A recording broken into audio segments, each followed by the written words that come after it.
십자가 드높이 섰도다. 존귀하신 어린 양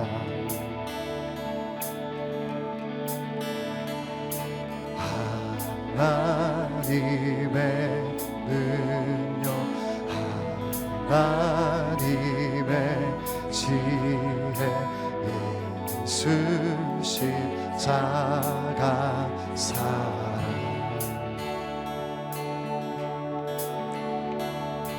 이해할 수 없는 죽음 뒤의 승리 그리스도 생명의 반석 주를 더욱 사랑 아름다우신 주 온 맘 다해 온 힘 다해 모두 드리리 주를 더욱 사랑 아름다우신 주 온 맘 다해 온 힘 다해 주를 경배해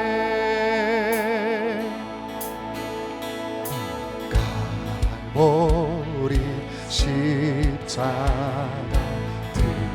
드높이 섰도다. 존귀하신 어린 양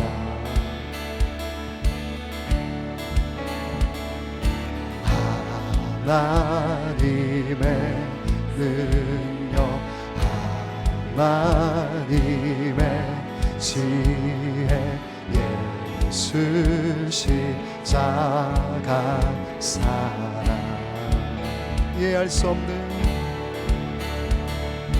이해할 수 없는 죽음 뒤의 승리 그리스도 생명의 반석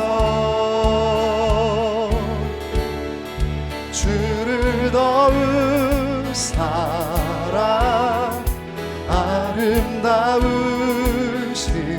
주 온 맘 다해 온 힘 다해 모두 드리리 주를 더욱 사랑 아름다우신 주 온 맘 다해 온 힘 다해 주를 경배해 주를 더욱 사랑 주를 더욱 사랑 아름다우신 주 온 맘 다해 온 힘 다해 모두 드리리 주를 더욱 사랑 아름다우신 주 온 맘 다해 온 힘 다해 주를 경배해 최후 승리를 얻기까지 최후 승리를 얻기까지 주의 십자가 사랑하리 빛난 멸류관 받기까지 험한 십자가 붙들겠네 최후 승리를 얻기까지 주의 십자가 사랑하리 빛난 멸류관 받기까지 험한 십자가 붙들겠네 주를 더욱 사랑 아름다우신 주 온 맘 다해 온 힘 다해 모두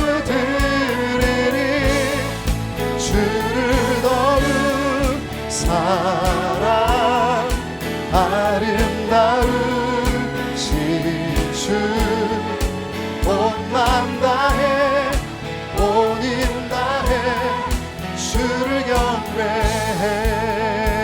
주를 더욱 사랑, 주를 더욱 사랑, 아름다우신 주, 온 맘 다해 온 힘 다해 모두 드리리. 주를 더욱 사랑, 아름다우신 주, 온 맘 다해 온 힘 다해 주를 경배해.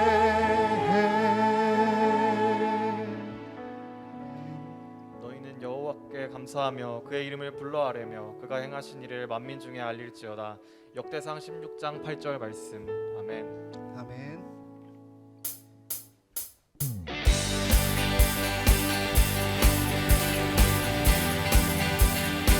찬양 중에 찬양 중에 눈을 들어 주를 보내.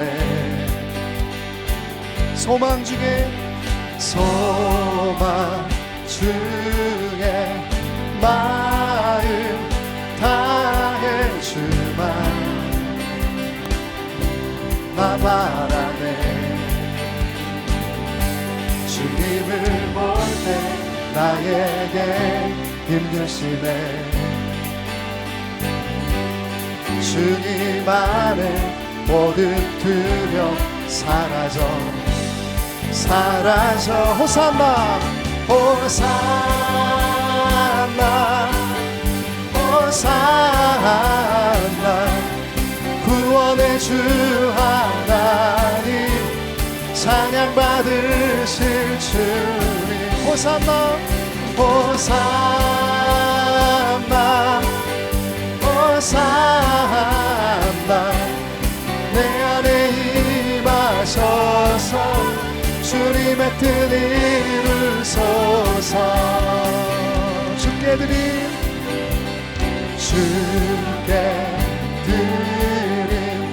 마음 다한 기도 들으소서. 주의 나라 상한 영혼들을 새롭게 해. 주님을 볼 때 나에게 힘주시네. 주님 안에 모든 두려움 사라져 아멘. 호산나 호산나. 구원의 주 하나님 찬양 받으실 주님. 호산나 호산나 호산나. 내 안에 임하셔서 주님의 뜻 이루소서. 아멘.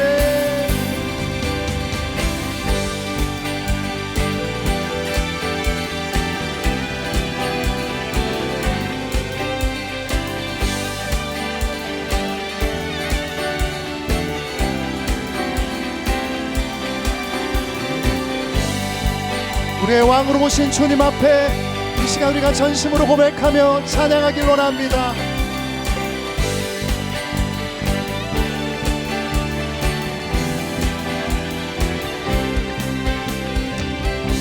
주님을 볼 때 나에게 힘주시네. 주님 안에 모든 두려움 사라져. 주님을 볼 때 나에게 힘주시네. 주님 안에 모든 두려움 사라져 호산나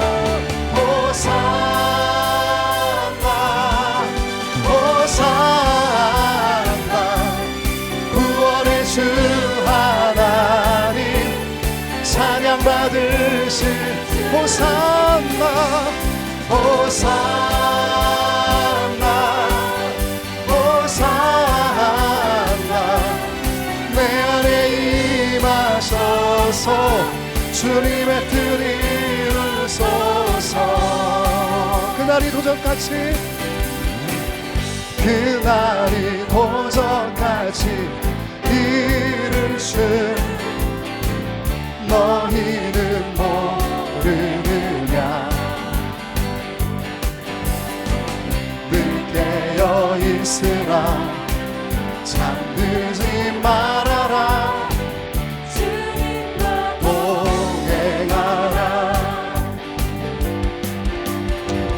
항상 기뻐하라 쉬지 말고 기도하라 범사에 감사하라 이는 예수 안에서 너희에게 향하신 하나님 뜻이니라 평강의 하나님이 너희를 거룩하게 하시고 온 몸과 영혼이 들어오실 그날에 흠없기 원하노라 아멘 항상 기뻐하라 항상 기뻐하라 쉬지 말고 기도하라 범사에 감사하라 이는 예수 안에서 너희에게 향하신 하나님 뜻 한 번 더 고백합니다 항상 기뻐하라 항상 기뻐하라 쉬지 말고 기도하라 범사에 감사하라 이는 예수 안에서 너희에게 향하신 하나님 뜻이니라 우리 주님께 영광의 박수 올려드립니다 할렐루야 주님을 찬양합니다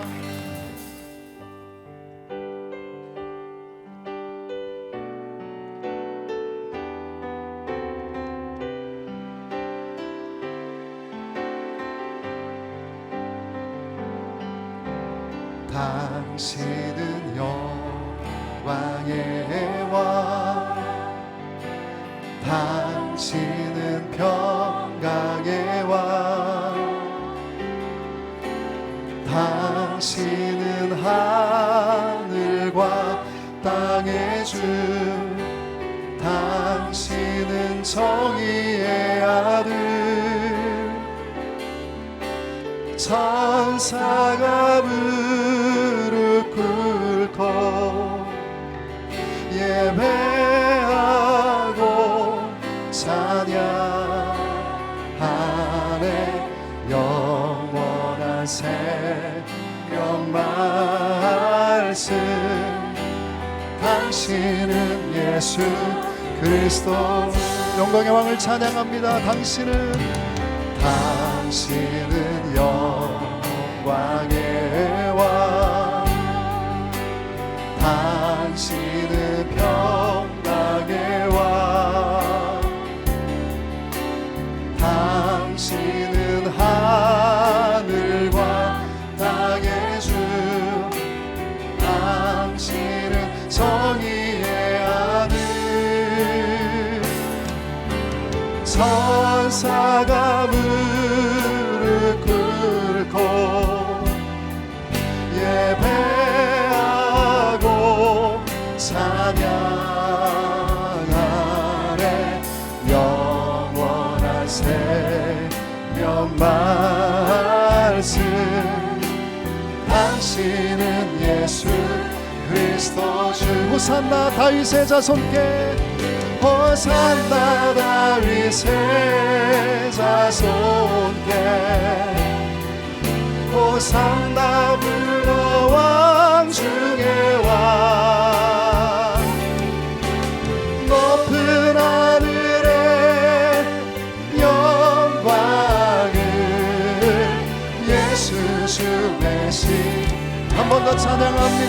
당신은 영광의 왕, 당신은 영광의 왕, 당신은 평강의 왕, 당신은 하늘과 땅의 주, 당신은 정의의 아들, 천사가 무릎 꿇고 예배하고 찬양하네. 영원한 생명 말씀, 당신은 예수 그리스도 주. 호산나 다윗의, 호산나 다윗의 자손께, 호산나 불러 왕 중의 왕, 높은 하늘의 영광을 예수. 우리의 주원자 되신 주님 함께 고백합니다. 호산나, 호산나 다윗의 자손께, 호산나 불러 왕 중의 왕, 높은 하늘의 영광을 예수 주 대신. 아멘. 영광의 왕으로 오신 주님만을 온전히 고백하며 찬양합니다.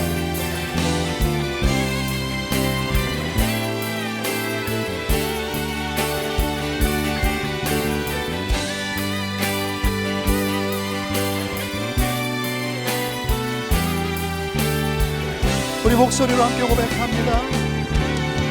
호산나 다윗의 자손께, 호산나 다윗의 자손께,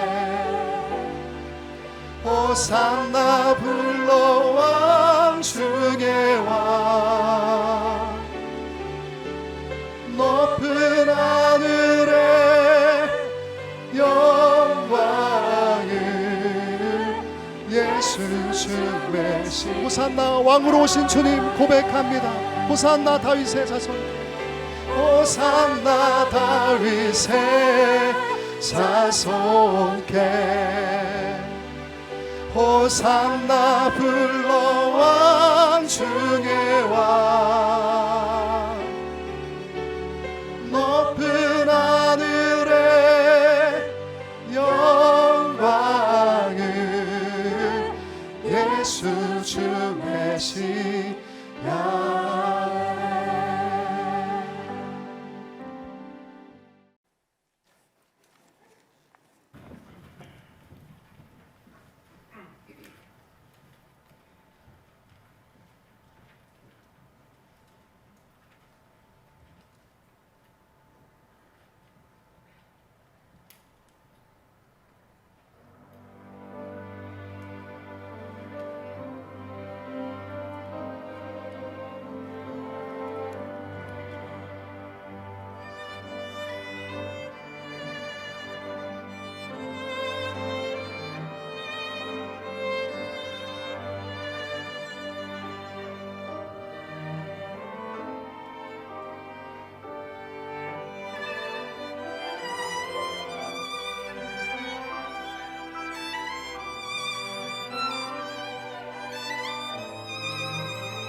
다 같이 하나님의 말씀을 보시겠습니다.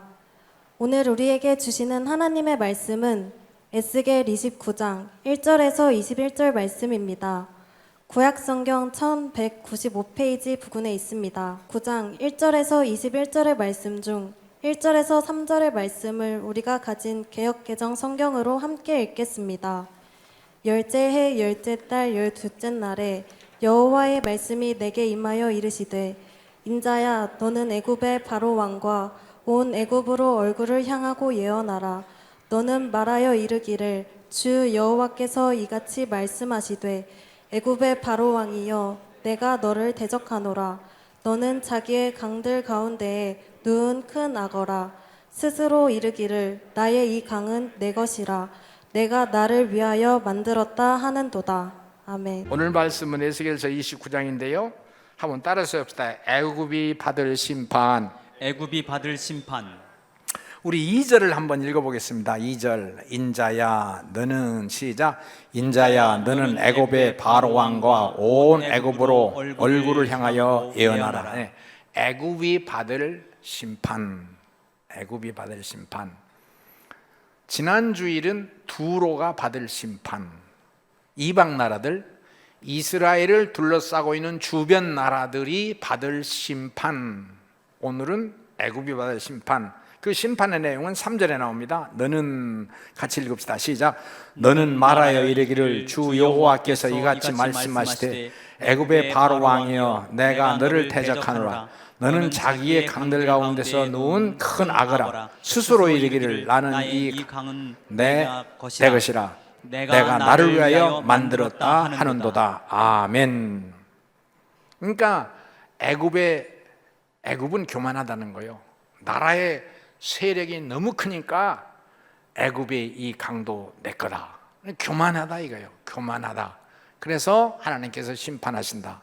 지난 주일에는 두로가, 그러니까 주변 나라들이 이스라엘이 고난을 당할 때, 성전이 무너지고 성벽이 파손당할 때 아하 좋다 좋다 하면서 기뻐하였다. 그래서 너희들은 심판을 당한다. 그 내용이요. 자, 이제 여기서부터 말씀을 시작합니다. 첫째로 성전에 대하여. 한번 합시다. 성전에 대하여. 성전에 대하여. 그 성전은 절대 가치가 있다. 자, 무슨 소리인지 잘 보세요. 이스라엘 백성이 애굽에서 나왔어요. 애굽에서 430년을 생활하고 광야로 나왔어요. 사막지대입니다. 그 사막에서 40년을 움직이는데 모세의 지도하에 성막을 짓습니다. 하나님을 섬기는 성막을 짓습니다. 그런데 그 성막을 지을 때, 교회를 지을 때죠, 이스라엘 백성이 자기 있는 은금 보화 다 모세 앞으로 가져오는 거예요. 자, 그래서 무슨 내용이 나오냐면 참 신비하죠. 출애굽기 36장 5절 6절에 보면 그 일을 맡은 관리들이 모세에게 부탁하기를 백성들이 가져온 성전, 성막 지을 은금보와 물품이 너무 많아서 우리가 감당할 수가 없으니 그만 좀 가져오게 하시오. 그렇게 부탁할 정도 돼요. 자, 보십시오. 이스라엘 백성이 애굽에서 생활했다는 건 노예 생활 아닙니까? 종된 생활인데 430만 년 만에 나왔단 말이에요. 사막에 나와서 언제 그것을, 어떻게 그것을 소유했는지 여러 학자들의 해석이 있죠. 다 내놓는 거야. 그거 내놓으면 아무것도 없어요. 다. 그 말은 성막을 짓는 일, 성전을 짓는 일이 오늘 우리가 헌금 모금하고 뭐 이렇게 하는 거고 틀려요. 다 전체를 다 들어서 그 말은 성전의 절대적인 가치를 그들이 알았다는 거예요. 이게 우리들하고는 틀리죠. 또 하나는, 두 번째는 이제 광야를 지나서 가나안 땅에 정착하잖아요. 가나안 땅에. 그때는 솔로몬 성전을 짓게 돼요. 솔로몬 성전. 솔로몬 하면 성전. 솔로몬 성전을 짓는데 이건 이제 움직이지 않는 고정된 정착된 성전.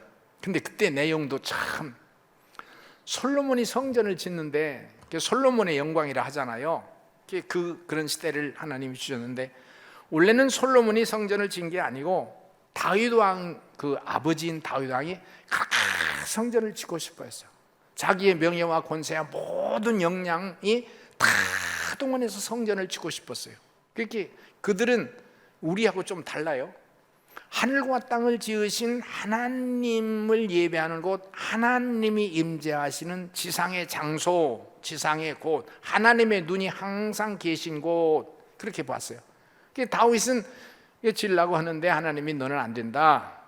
내 배에서 나오는 내 아들이 지을 것이다. 근데 다윗은 성전을 짓고 싶어서 모든 물품을 다 준비했어요. 은금부와 다 준비했어요. 그리고 자기의 마지막 유언이 우리하고 달라요. 솔로몬에게 하는 말이, 첫째는 하나님의 율례와 규례와 법도를 잘 지켜라. 다른 길로 가지 말아라.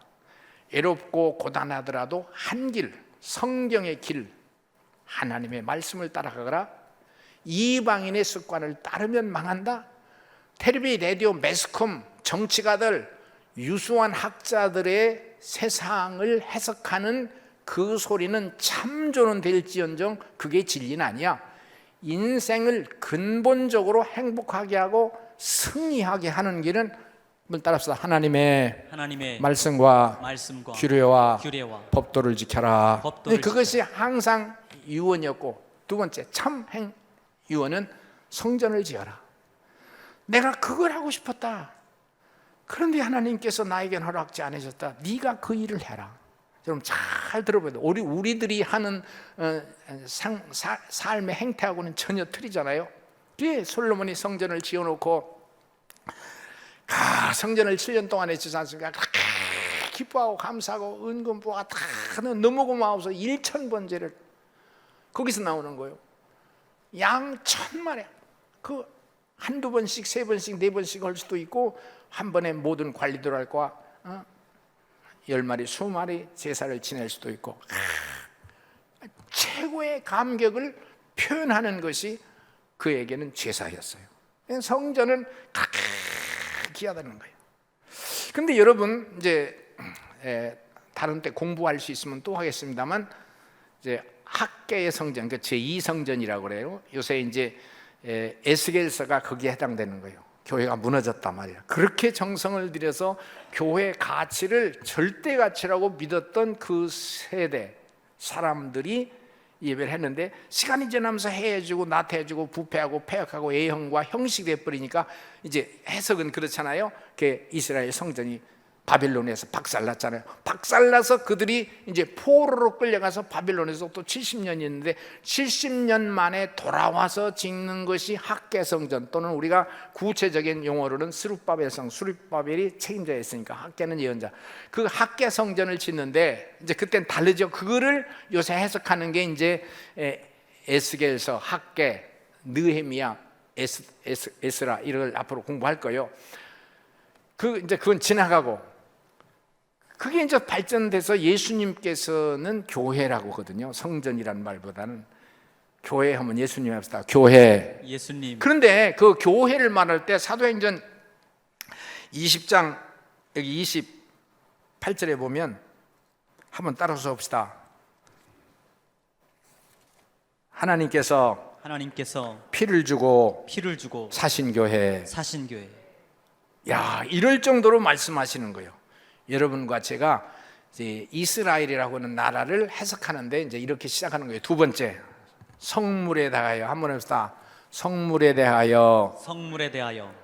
성물. 성전에는 모든 기병들을 성물이라 그래요. 그 성물에 대하여. 그럼 교회가 세상에 있는 건물과 비교해서 초라할 수도 있고, 약할 수도 있고, 미약할 수도 있고, 가난할 수도 있고, 좀 누추할 수도 있지만, 그 교회라는 것은 절대적인 가치가 있다. 이것이 신앙인들의 고백이다 하는 거고, 그 건물 안에 있는 모든 기물들을 성물이라고 합니다. 근데 이 건물 안에 있는 성도를, 교인을, 신자를 성도라고 그러죠. 성도. 한번 해서 성도. 이건 잘 알아들어요. 성도란 말은 로마서 1장 7절에 있는데, 무슨 소리냐면, 성도, 신자라는 말이 아니라 성경은 성도라고 그러거든요. 이 성자예요. 그 말은 성 어거스틴, 성 프란시스 하듯이 성자라 소리요. 하나님의 신이 서려 있는 사람이란 뜻이요. 이게 성물이요. 하나님의 신이 임재하에 있는 사람, 성도. 그러면 하나님께서는 그들을 대하여서 하면 너는 내 것이다. 너는 내 것이다. 이걸 우리가 이해를 안 하고 우리가 받아들이지 않으면 이거는 우리는 바보가 되는 거예요. 이사야 43장 1절에 이스라엘은 내 것이다. 성도는 내 것이다. 절대 권세자, 영원한 권세자가 자기의 소유권, 하나님의 사람들은 성도다. 그리고 이 성전 안에 있는 모든 물건들을 성물이라 한다. 그런데 무슨 내용을 하려고 그러냐면 다니엘서 1장 25절과 다니엘서 5장 25절과 5장 30절 할 텐데 잘 들어보십시오. 이스라엘 나라의 성전과 이스라엘 나라를 박살낸 게 바벨론이요. 박살내놓고 이스라엘은 성전을 그렇게 아주 최고의 가치로, 절대 가치로, 최고의 가치가 아니라 절대 가치로 여기기 때문에 은금부와 모든 보석으로 꾸며졌어요. 근데 바벨론이 와서 이스라엘을 때려부실 때 성전에 있는 모든 기물들을 다 도둑질해 갔어요. 근데 그 이후에 이제 느부갓네살 왕의 아들인 벨사살 왕이 잔치를 합니다. 세계를 지배한 나라였으니까 부어라 마셔라 따라라 먹어라 이런 잔치를 하는데 향락의 잔치죠. 이스라엘 나라 성전에서 가져온 성물을 갖다 내놓으라고 금그릇 은그릇 김비병 은비병 거기다 따라라 마셔라 잔치를 벌린 거예요. 근데 벽에 희한한 글씨가 써지는데 이거를 바벨론이 그렇게 권력 있고 능력 있지만 이 해석을 하려는 사람이 없어. 근데 소문을 들었더니 이스라엘에서 끌어온 포로 다니엘이 해석을 잘한다 하더라. 다니엘이나 오늘 여러분이 읽는 에스겔서 29장이나 같은 시대의 사람들입니다. 같이 다 포로로 끌려온 사람들이요. 이제 다니엘이 물론 약간의 시간 차이가 있어요. 다니엘이 들어가서 해석하는 거예요. 메네 대계를 우발하신 이것을 해석하면 왕은 하나님의 저울에 달려서 약하다, 모자르다는 뜻이고 이걸로 왕은 끝이라는 뜻입니다. 이렇게 해석하는 거예요. 완전 불불 떨고 다 도망가죠. 그날 밤, 이게 다니엘서 5장 30절, 그날 이 에스겔서와 같은 배경이란 말이에요. 같은 동시대고 그날 밤 벨사살 왕은 사살을 당하고 정권이 넘어갑니다. 불경죄를 범한 거예요. 여러분, 그것을 이스라엘과 이 다니엘과 에스겔은 알아요. 에스겔이 그 발강가에서 비록 포로로 끌려와서 아주 비참하고 슬픈 생활을 하지만 자기 자신이 하나님이 보여주시는 거예요. 내 백성은 다시 일어난다. 그리고 성전을 향하여 이제 다시 건축의 소망과 희망을 불어넣게 되는 거예요. 그 이후에 이제 후대들이 느헤미야나 이제 말했듯이 학계나 이런 에스겔보다는 후대 사람들이 제자들이죠. 그들이 이 에스겔의 말을 기억하고 다시 이제 본국으로 돌아가서 성전을 건축하게 되는데, 야, 나는 너무 감사한 거예요. 야, 어떻게 하다가 제가 이걸 어떻게 압니까 이거를. 그리고 지식으로 받아들이는 것도 굉장히 나에게 어렵지만 나는 이것이, 여러분 듣고 계시지만 나는 이것이 나의 것이 어느 정도 됐거든요. 그리고 하나님의 신이 임재해 있다는 것도 어느 정도 알고, 나가 그런 사람이 아니란 말이에요. 내 이 그릇, 이 육체의 그릇에 이는 보화가 들어갈 수가 없고, 이 잠깐이면 무너질 이 혈육을 가진 육신에 어떻게 하나님의 신이 거해서 하나님의 신이, 그걸 내가 어느 정도 약간 안단 말이에요. 하나님의 신이 계셔서 내가 어떻게 이런 최고의 건물이 될 수 있냐 말이에요. 그러니까 그 책임성이라는 게요, 다시 생각하는 거예요. 이게 나는 아니잖아요. 나는 이제 가끔 혼자 좀 여러 가지 생각이 많을 때 고향을 가요. 1시간 반, 2시간 차를 타고 가서 고향 산천을 돌아보는데, 제가 그래도 30살 때까지는 살았거든요. 아는 사람은 거의 없죠. 그런데 농사 지어야 돼요. 비 오면 빗물을 잘 내려가게 하고, 봄에는 논두렁을 하고 그렇게 해야 돼요.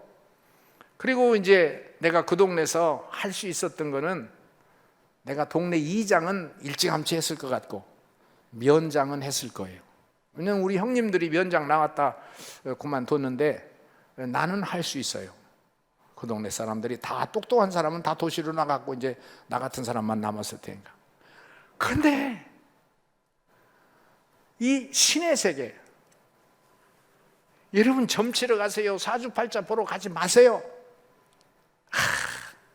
어떻게 그런 잡신이 아닌 영원하신 전능하신 하나님의 신이 내게 계셔서 이 지정의 또는 오감을 통해서 어느 정도 취득할 수 있도록 하시는 것은, 그리고 내 몸이 보통이 아니고 이 보통의 장소가 아닌데 어떻게 여기 들어와서 어떻게 하나님이라고 감히 이 대언자가 되냐 말이에요.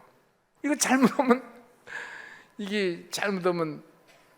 이게 하나님을 모독하는 것밖에 안 되잖아요, 성령. 근데 어느 정도 약간은 한단 말이에요. 야, 성전이 귀한 거예요.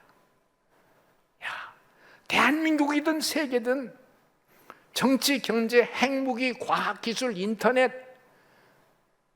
돈, 명예, 권세, 그게 별거 아니고 귀하긴 귀하지만 내면에서의 가치. 할렐루야, 할렐루야, 할렐루야, 아멘. 할렐루야, 할렐루야, 할렐루야,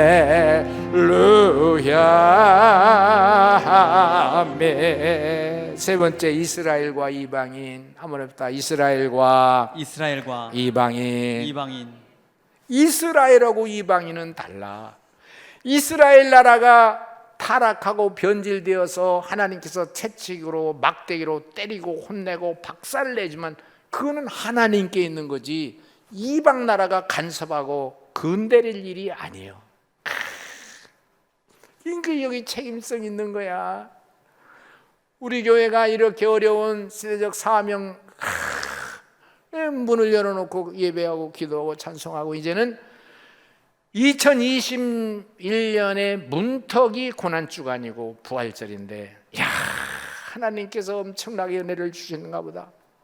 나도 한 끼, 두 끼 같이 금식을 할 텐데 나에게 금식은 참 어려운 거예요. 나는 기력이 약해서 쉽게 다운이 돼요. 그래도 죽어간다고 할 때에 비해서 얼마나 내가 이렇게 용기 있는 결단을 할 수 있는지 너무 감사해서, 마음 같아서는 참 하루 종일 마당 뜰에 있으면서 운동하고 이런 거 이번 주 안 하고 뛰어놀고 안 하고, 이 감격이 유지되면 여러분 생각해 보세요. 너무 고마워. 교회가 귀하지만 갈릴리 교회는 어떻게 이런 장소를 주셔서 에스겔처럼 하늘문이 열리고 귀가 열려서 하나님의 은혜를 부어주시니, 포로가 있는 그발강까지만 하나님의 천국을 보여주시는 거예요. 이스라엘의 소망을 부어줘, 교회의 소망을 부어주시는 거예요. 여러분, 이 시간 인터넷으로 예배를 드리시는 분들, 이번 고난절과 부활절이 교회 예배를 회복하는 기회가 되시기를 소원합니다. 아멘. 우리 자녀에게 뭘 보여주었어요? 내가 예수를 그냥장 믿다가 그만둘 것만 모르지만 천국까지 이어지고 천사가 내 손을 잡고 있는 것을 잘 모르니까 그렇지, 천사가 옆에 손을 잡고 있고 하나님의 사람들을 격려하시고 하나님의 사람들을 독려하시는데 우리가 뒤로 물러나면 되질 않아요. 되지 않아요. 하나님께서 이렇게 은혜 주셨다고 너희들이 내가 여호와인 줄을 알리라. 주님, 얼마나 살 거요? 이 세상 그렇게 휘황찬란한 경제적인 발전과 세상의 그 발전이 우리에게 축복만은 아니라고요, 엄청난 유혹과 위기 속에서 우리를 현혹되게 한다고요. 그 소리 안 듣기 어려워요. 그리고 결단해서 예수 그리스도가 길이요 진리요 생명이라 하나님의 말씀만이 내 길에 빛이 되고 내 발에 등이 돼. 하나님의 말씀. 그리고 주회전에서 이런 일을 있다가 이 세상 떠나는 날, 내가 촌에서 살았으면 동네 사람들이 모여서 아이고 죽었다 이창준이 죽었다, 잘난 체어든이 죽었다. 갈릴리 교회에서는 여차하면 뭐 좋은 교회, 도시교회, 자기의 스펙을 쌓을 수 있는 교회, 그럴 거 없어.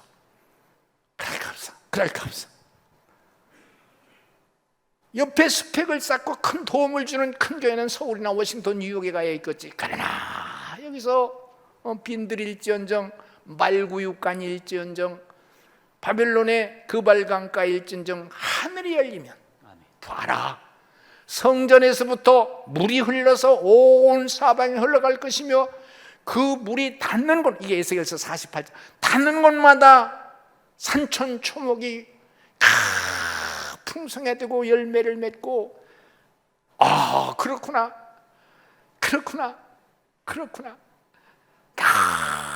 너무 감사하고, 아버지 나라에서 진짜 아버지, 진짜 우리의 고향, 진짜 우리의 본향,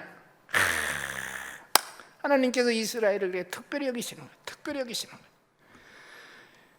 하나님께서 이스라엘 백성들이 애굽을 나가 광야를 지나 가나안 땅 들어가는 입구에서, 신명기거든요, 명령한 신명기 7장 1절, 가나안 땅에 들어가건낭 가나안 7 족속을 물리쳐라. 헷 족속, 기르가스 족속, 아모리 족속, 가나안, 브리스, 휘, 여부스 족속을 내쫓아라. 진짜 갑질입니다. 성경은 그게 있습니다. 잘 들으셔. 이 세상에 인격, 민주화라고 해서 상대편의 인격을 존중한다 해서 어디까지 갔냐면 젠더, 남자 여자 구분 없이 서로가 화장실 같이 가지고 여자 남자 같이 살고, 군대가 남자 여자 구분하지 말고, 이러다가 보면 어디까지 갔는지 해서 개 돼지까지 가고, 그것이 인간을 파괴하고 죽이는 거예요. 하나님의 말씀대로 이 규준을 누가 말아요? 교회입니다. 목사입니다. 하나님의 사람들입니다. 이스라엘은 가나안 땅, 그 풍요의 땅, 이런 7 족속이 살지만 그들을 내쫓아라. 그리고 그 땅을 정복해라. 세 번째는 그 땅에 하나님의 나라를 건설하라. 하나님의 율례와 규례와 법도를 지키는 나라로 그 나라를, 땅을 삼아라. 이방인하고 결혼하고 잡종들하고 하지 마라. 심령의 결단이에요. 요새 나라가 발달하고 발전하고 풍요해진다고 하니까요, 텔레비 켜놓고 인터넷 켜놓고 뭐 어디서 성공하고 승리할 길이 없는가, 우리의 자녀들 눈이 그쪽에, 어머니가 그걸 충댕이질하는 거야. 아니야. 이 코로나 시대로 인해서 우리에게 주는 교훈은 너무 많아요. 사람들과 대면하지 말도록 했는데 하나님께서 주신 한 번의 기회면 교회는 뭐라고 말하겠느냐는 거예요. 목사는 뭐라고 말하겠냐는 거예요.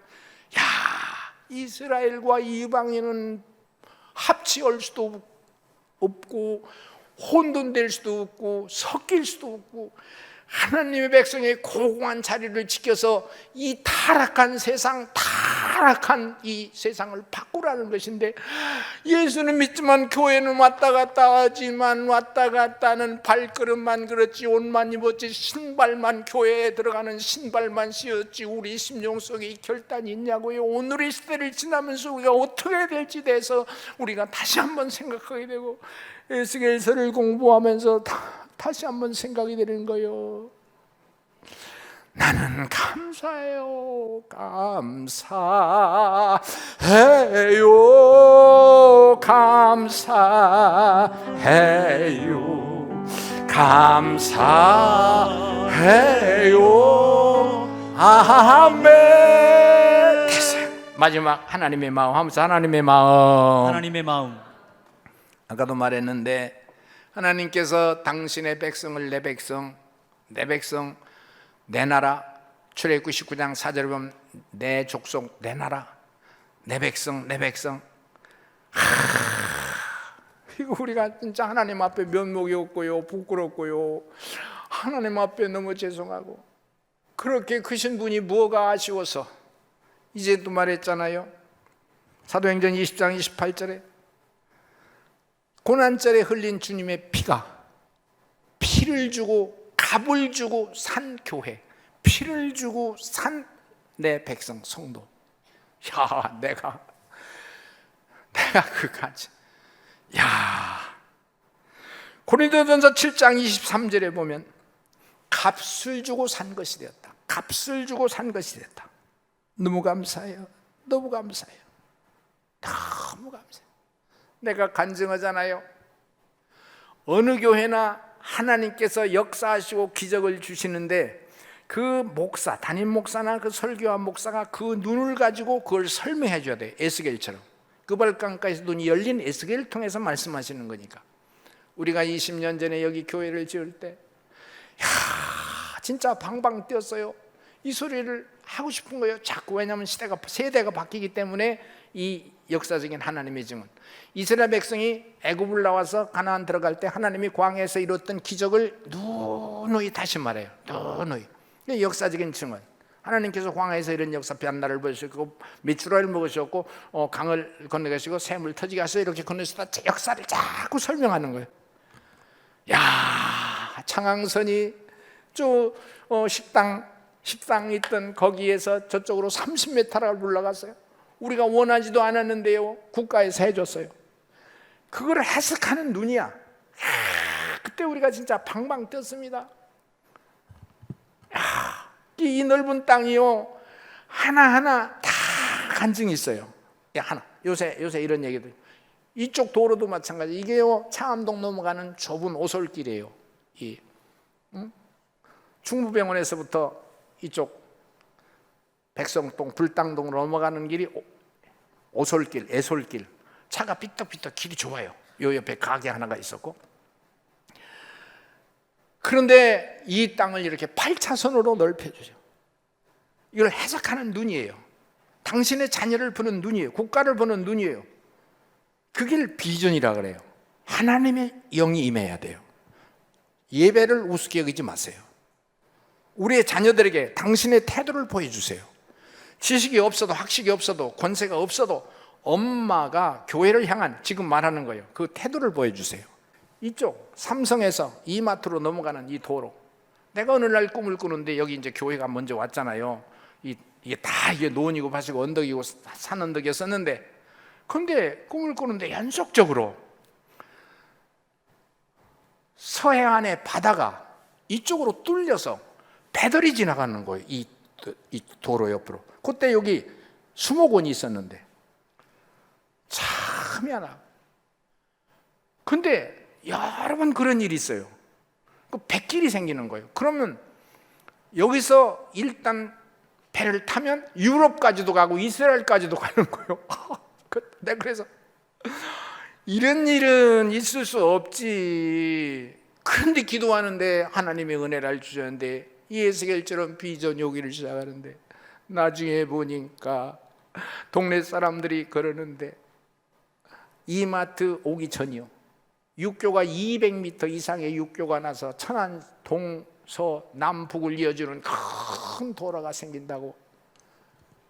야, 그러더니 저 도로가 생기고, 이게 요 도로가 아니에요. 없던 곳이요.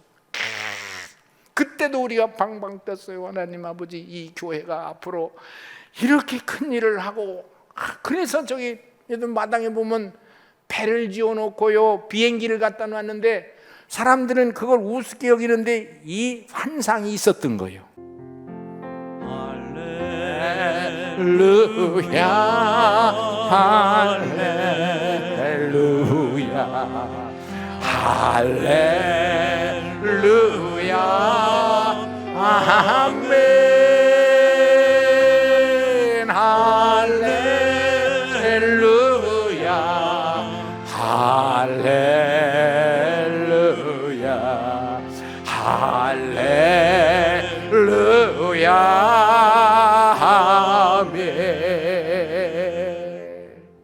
여러분은 이 설교자의 그 자세나 심령 상태를 약간 보십니다.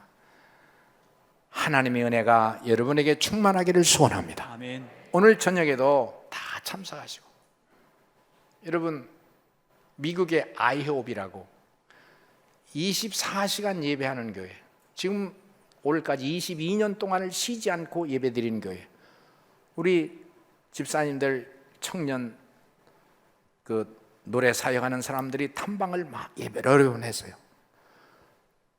새벽 기도가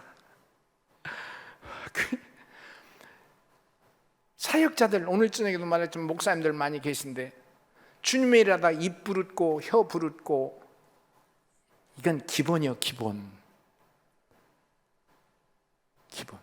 약품 좋잖아. 영양제 맞고 좋은 음식 먹고 주님의 일 하려고. 기운 없어 넘어지고 당연히 할 일이요.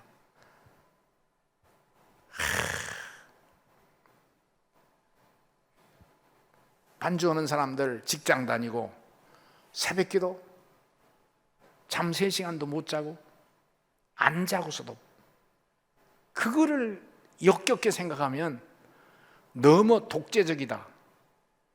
아니요. 학교 다니는 자녀들, 이 새벽기도 빠지지 말고 손 들고 아멘 해봐. 확실히 들어, 확실히 번쩍 들고 노래하자고. 은혜로다. 은혜로다 주의 은혜 한량없는 주의 은혜 은혜로다면 주의 은혜 변함없는 신실하신 주의 은혜 은혜로다 은혜로다. 우리 일어나서 합시다. 두 손 들고 한량없는 아멘. 주의 은혜 은혜로다면 주의 은혜 한량없는 신실하신 주의 은혜.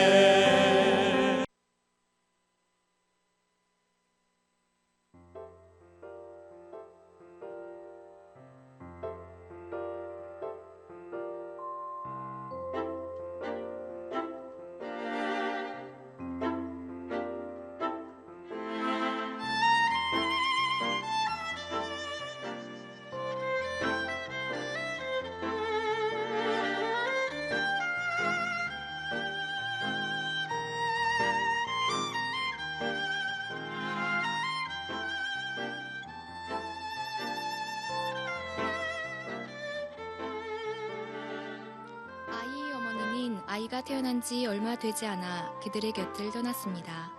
남겨진 아버지와 아들은 서로가 서로에게 유일한 존재이며 전부였습니다.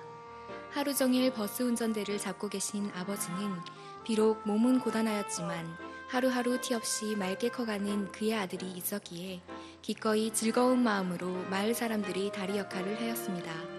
이 아버지에게 단 하나의 소망이 있다면 그것은 그의 아들이 건강하고 씩씩하게 자라는 모습을 지켜보는 것 뿐이었습니다. 우리들의 아버지가 그랬던 것처럼 단지 소박한 그 꿈뿐이었습니다.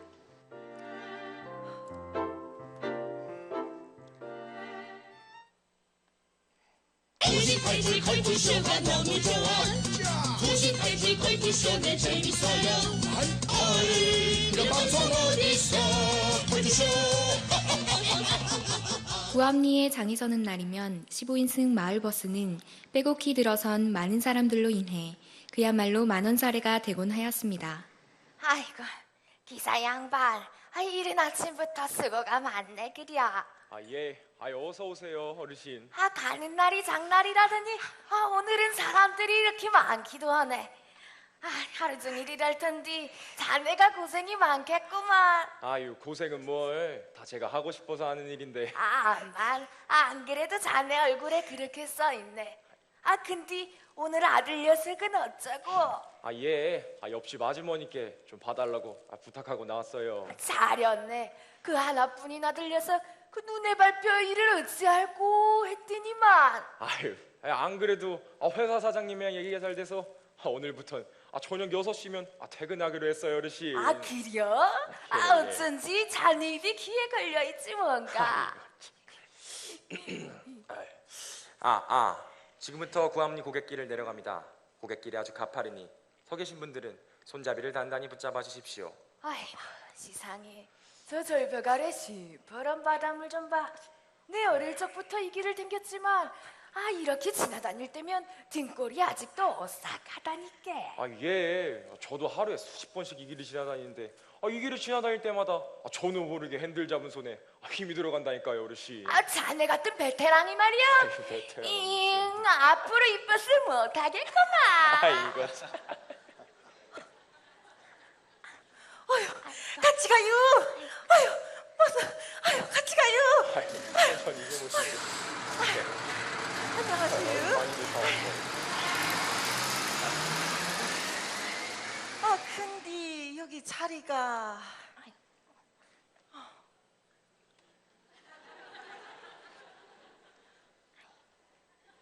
근데 싸가지 없는 것이 말이야. 아줌매요. 말로 하이소 말로. 보면 잘 지내십니까? 잘 지냈어? 아휴, 이 버스가 말이요, 우리 동네 들어온 게 엊그제 같은데 벌써 20년이나 되었구먼. 이 버스가 그리 오래되십니까? 그래요. 까만 모이 많이 낡은 것 같더만. 맞아요. 장고장도 많을 낀데 안 그러십니까? 요즘 들어 이곳저곳 손볼 곳이 많아지네요. 비가 오나 눈이 오나 하루도 쉼없이 달렸으니까 이놈이 다리 날만도 하재. 그래요. 그래도 아직까지는 별 탈 없이 잘 다니잖아요. 살려마 모르는 소리 하지 마이소. 그래도 마을 사람들의 안전을 위해서라도 차를 바꾸는 게 낫지 않겠습니까? 맞지? 맞지? 그건 그래야. 안 그러십니까? 내만 그래요. 말로 하죠, 말로.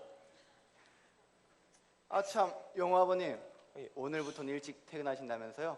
우리 영호가 무척이나 기뻐하던데. 이번 고갯길만 넘으면 지도 이제 퇴근입니다. 아들 녀석 기다리겠다고 하니 벌써부터 마음이 조금 조급해지는데요. 마음 같아선 하늘을 날아가고 싶지만. 아이고. 아니 이 버스가 무슨 은하철도 999래요. 날 지금 어떻게 날아요? 누가 1등 아빠 아니랄까봐. 지금부터 구암리 고갯길을 내려갑니다. 고갯길이 아주 가파르니 서 계신 분들은 손잡이를 단단히 붙잡아 주십시오. 참말로 맴이 급하긴 급한가 봐요. 그지요 기사 양반. 내리막길인데 좀 천천히 가세나. 맞습니다. 이러다 사고라도 나겠습니다. 그러나 버스의 속력은 좀처럼 줄지 않았습니다.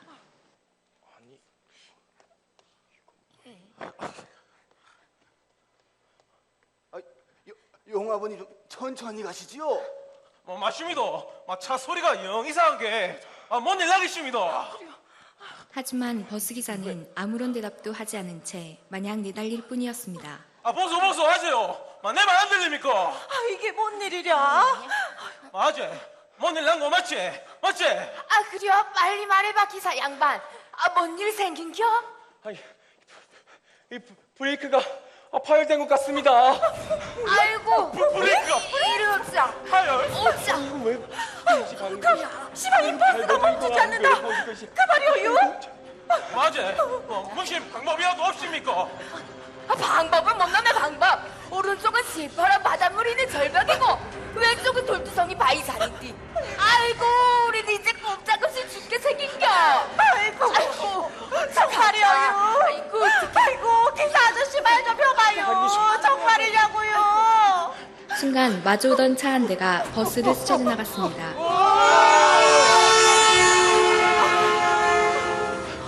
그리고 버스는 미친 듯이 비탈길을 내달렸고 사람들은 두려움에 떨었으나 오직 버스기사만이 그 급박함 속에서도 침착함을 잃지 않았습니다. 아재 잠깐만요. 저기 앞에 아이예요. 아이. 아 뭐예요? 어디에? 저기. 아이고, 내가 저기 있잖아요. 야, 빨리 비켜 임마. 사행이 길을 지나는구만요. 아닙니다. 뭘 떨어뜨렸는데. 아재. 막 고마. 차트르소. 안 돼. 그러다가 우리가 못 다 죽어. 야, 우리 가족 다 죽을 순 없잖아.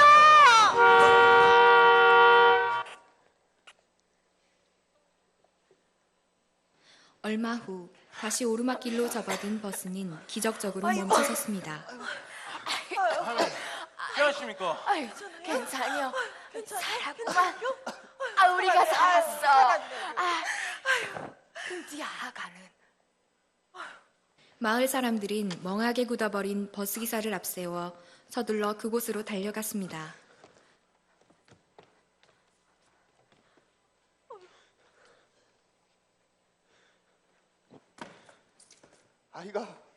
아이가 죽었습니다. 아이고, 어떻게 이럴 수가. 왜 멈추지 못한 거요? 왜? 아재 당신이 죽인 겁니다. 사람들은 자신 때문에 아이가 죽었다는 죄책감을 떨쳐버리려는 듯 버스기사를 향해 더욱 소리쳤습니다. 이상이야! 왜 죽인겨? 왜 죽였어? 당신이 죽인 겁니다.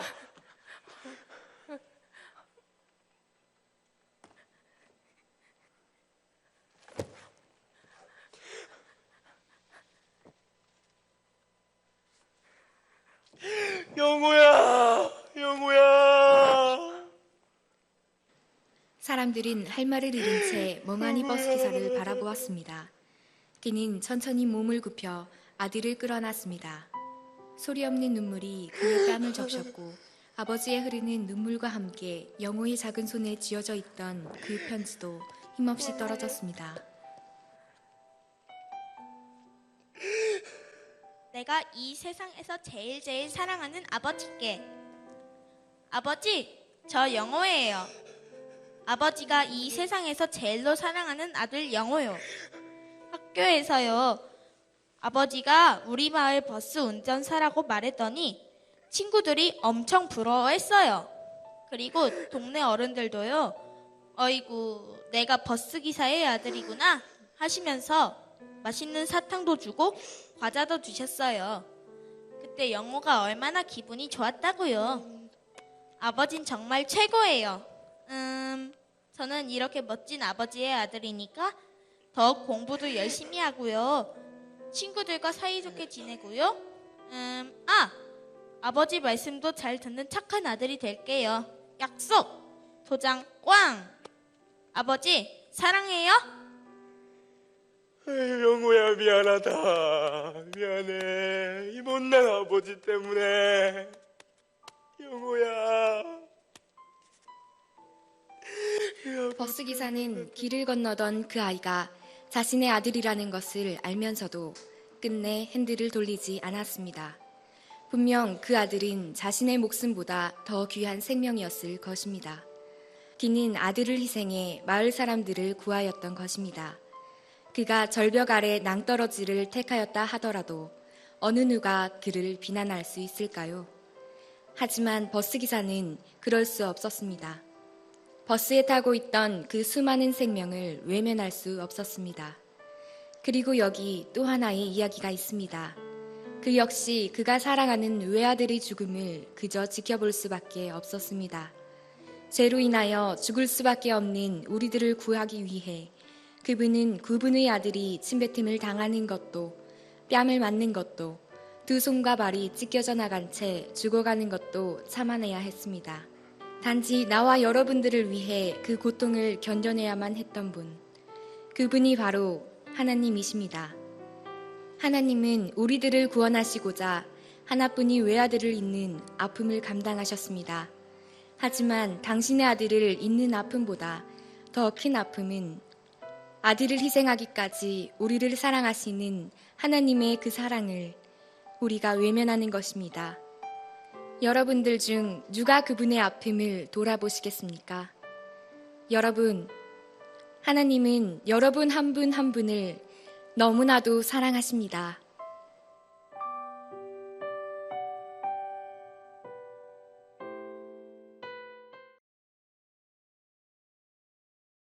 안녕하세요. 사랑하는 갈릴교회 주일학교 어린이 여러분, 한 주간 건강하고 평강하셨지요?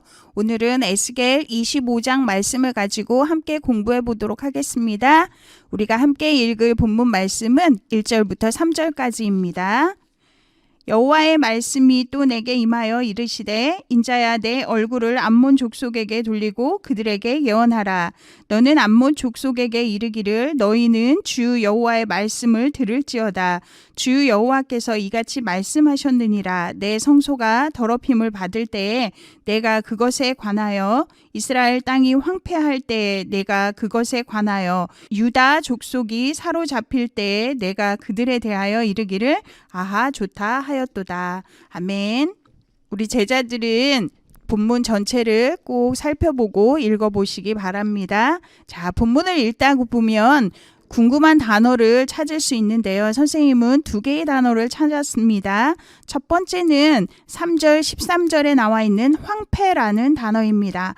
황폐의 뜻은 집이나 토지, 살림 등이 거칠어져 못쓰게 되는 상태를 말하고 혹은 정신이나 생활 등이 거칠어지고 메말라 갈 때 사용하는 단어입니다. 두 번째는 책벌인데요. 17절에 나와 있습니다.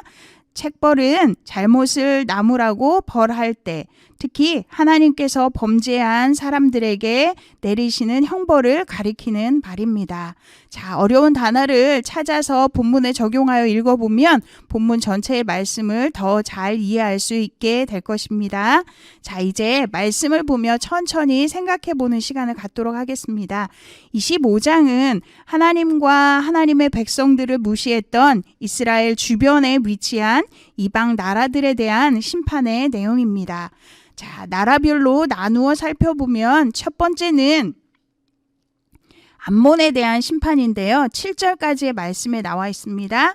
암몬은 아브라함의 조카 롯으로부터 시작된 나라로 이스라엘과는 친인척 관계의 나라입니다. 그러나 암몬은 하나님의 백성으로 선택받은 이스라엘 나라를 시기하며 또 그들을 좋아하지 않았어요. 심지어 이스라엘 남유다 왕국이 바벨론에 18개월 동안 포위 공격받을 때 아하 좋다라고 말하며 기쁨으로 손뼉치고 발을 굴렀어요. 이렇게 이스라엘 나라의 고통과 아픔을 즐거워하고 조롱하며 무시했던 그들을 하나님께서는 그들의 중심 도시가 동방 사람의 기업으로 넘겨지고 그 땅이 양떼와 낙타의 우리로 변하는 멸망과 침략의 심판이 있을 거라고 예언하고 계십니다. 두 번째 나라는 모압에 대한 심판인데요. 11절까지의 말씀에 나와 있고요. 모압도 암몬과 마찬가지로 롯으로부터 시작된 친인척 관계의 나라입니다. 그런데 그들은 남유다 이스라엘 나라와 사람을 이방 족속과 똑같다 여기며 자기 백성도 지켜주지 못하는 하나님은 다른 나라의 보통 신과 차이가 없다라고 함부로 말하고 조롱했습니다. 그래서 하나님께서는 이들을 동방 사람에게 넘겨주고 이들 나라가 기옥도 되지 못하는 완전한 멸망의 심판을 받게 하십니다. 세 번째 나라는 에돔인데요. 12, 14절에 나와 있고요. 에돔은 에서의 후손으로 야곱의 후손인 이스라엘 남유다 나라와는 형제 관계와 같은 나라입니다. 그러나 그들은 남유다 이스라엘 나라가 바벨론 침공으로 성전을 약탈당하고 또 큰 고통을 당할 때 바벨론 나라를 도와 그들과 함께 성전을 약탈하고 유다 백성을 체포하여 바벨론에 넘겨주는 큰 범죄를 행하였습니다. 하나님께서는 이런 에돔의 행위를 하나님에 대한 도전으로 여기시며 그들에게도 심판을 명령하셨습니다. 네 번째 나라는 블레셋인데요. 15, 17절에 나와 있고요. 블레셋은 함의 후손으로 이스라엘 민족이 출애굽 이후 가나안 땅에 들어올 때부터 적이 되어서 틈나는 대로 이스라엘을 찌르고 괴롭혔어요. 그들은 남유다 나라를 통해 미움과 시기, 적대감을 끝까지 버리지 않고 괴로움을 행하여 결국 하나님의 심판과 경고를 받게 됩니다. 자, 이렇게 4개의 주변 국가들에 대한 하나님의 심판 예언을 살펴보며 우리가 마지막으로 살펴볼 내용은 하나님의 마음입니다. 이스라엘을 계속해서 괴롭히고 조롱했던 이방 나라에 대한 심판의 예언과 실행의 말씀을 보며 하나님은 하나님의 택한 백성을 괴롭히고 비난하고 조롱하는 악한 세력을 용서하지 않으시며 비록 잠시는 하나님의 백성이 죄를 지었을 때 그것을 바로잡기 위해 그들을 꾸중하시고 징계하실지라도 결국은 하나님의 백성을 사랑으로 용서하시고 회복시키셔서 세상의 역사를 하나님 백성 중심으로 만들어 가시는 분이심을 알 수 있습니다.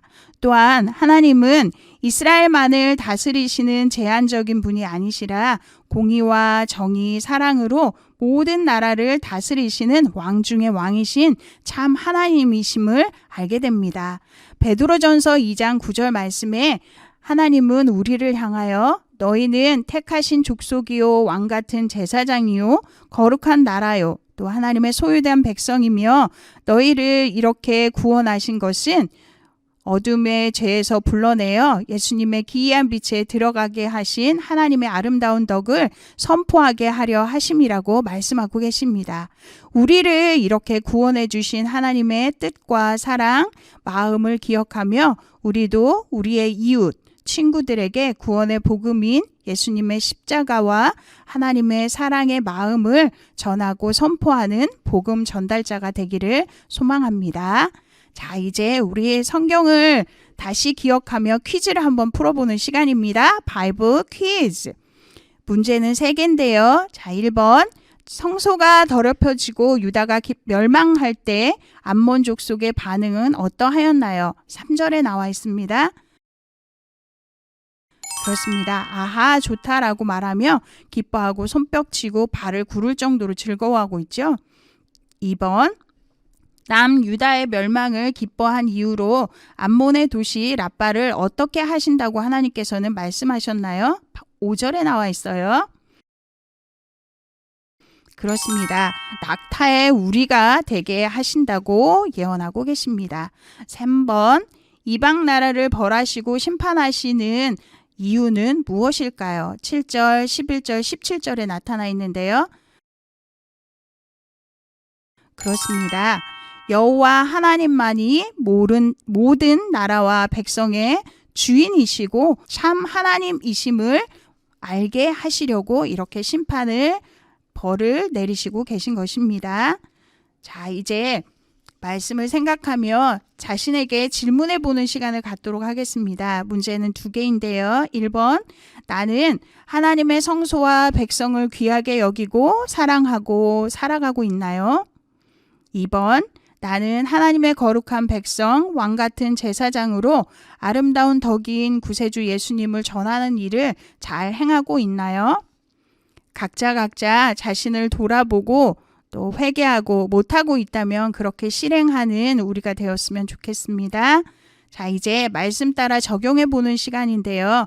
이번 주는 지난주에 이어 사형리를 가지고 친구와 가족, 이웃에게 예수님을 전하는 시간을 갖기를 바랍니다. 복음을 전할 친구들을 생각하고 먼저 그 이름을 적어 기도하며 복음을 전해 보시기 바랍니다. 자, 이제 기도하고 말씀을 마무리하도록 하겠습니다. 사랑하는 하나님, 우리를 하나님의 택하신 백성, 하나님의 소유된 백성으로 예수님을 통해 구원해 주셔서 감사합니다. 구원받은 우리도 주변 이웃, 친구, 가족들에게 구원의 예수님을 전하고 그들을 위해 기도하는 복음의 전달자가 되게 하여 주세요. 예수님 이름으로 기도합니다. 네, 한 주간도 말씀 안에서 승리하는 우리 제자들이 되기를 바랍니다. 할렐루야!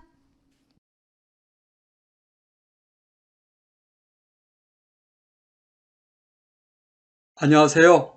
오늘은 예수님의 12제자 중 한 명인 베드로에 대해 알아보겠습니다. 12제자 중 성경에 가장 많이 등장하는 제자가 베드로입니다. 그래서 베드로는 2차례에 걸쳐서 알아보도록 하겠습니다. 베드로는 안드레의 형제입니다. 베드로의 원래 이름은 시몬이고 아버지는 요한이었어요. 요한, 시몬은 당시에 흔하게 불려졌던 이름이었어요. 벳세다 어촌 사람입니다.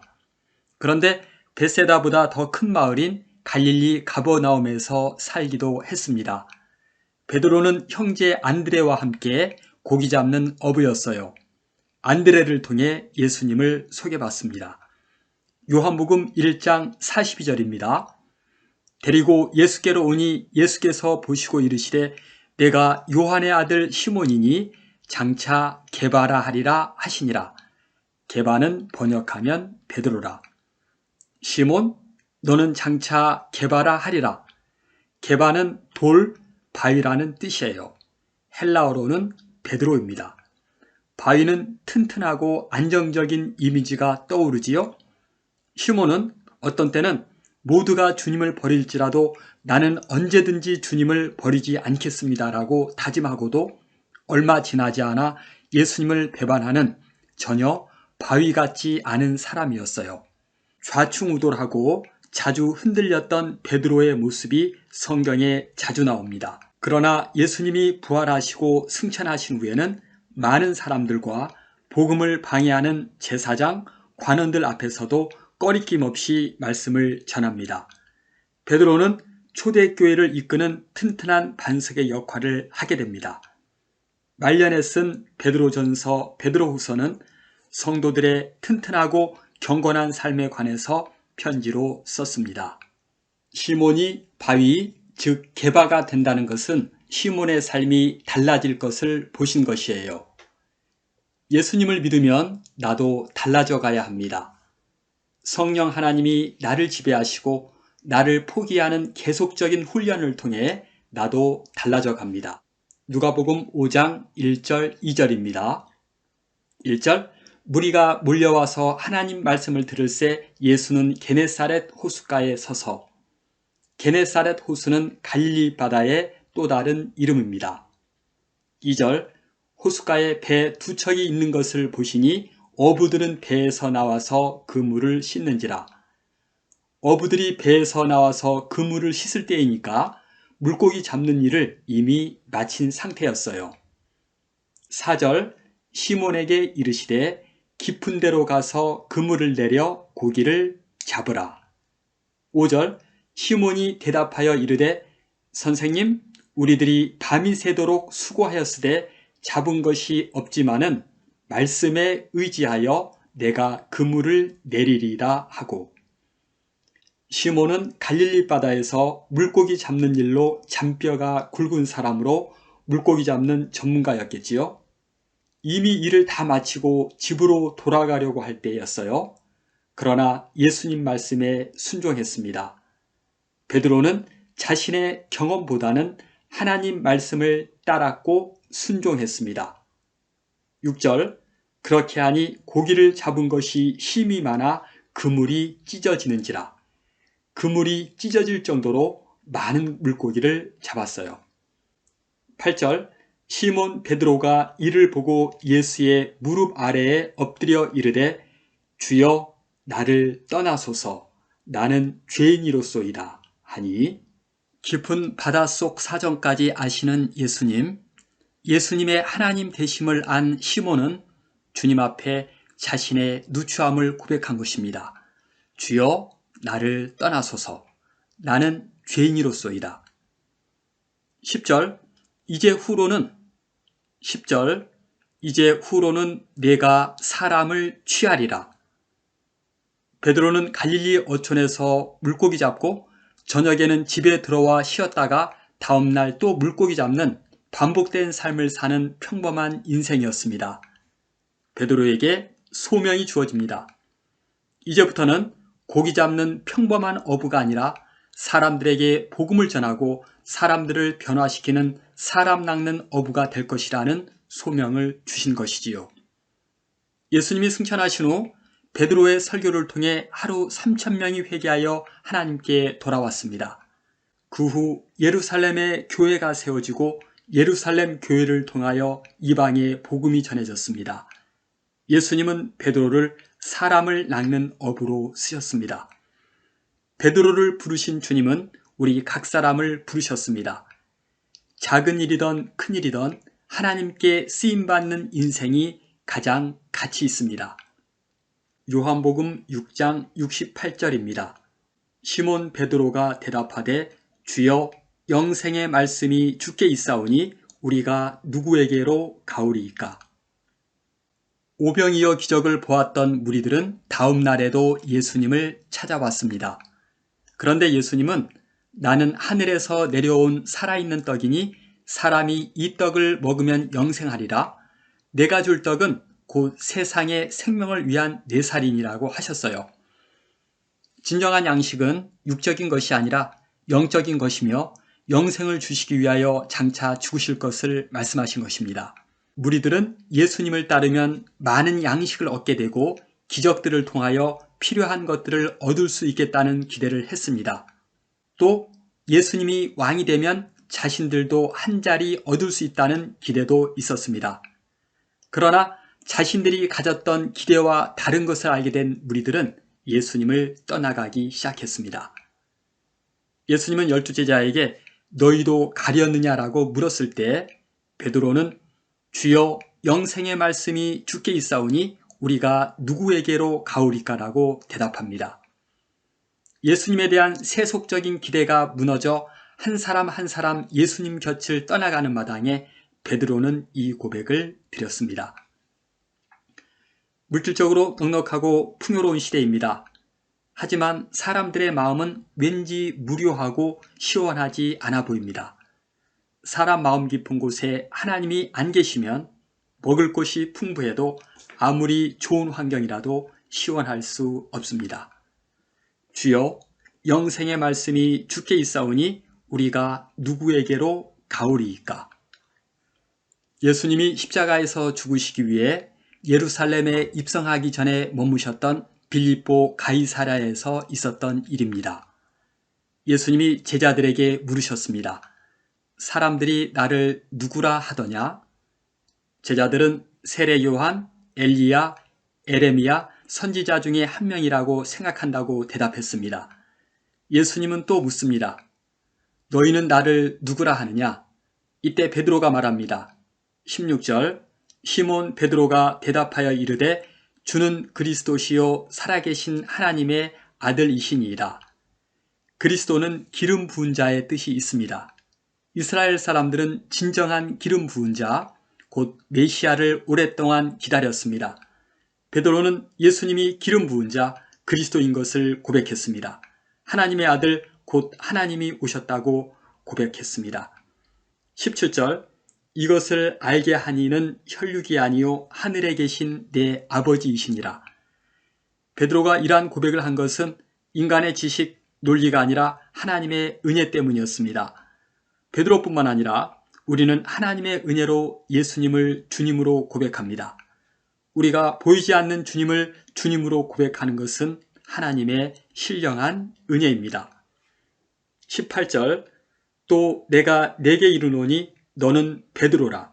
내가 이 반석 위에 내 교회를 세우리니 이러한 고백 위에 교회를 세우신다고 하셨습니다.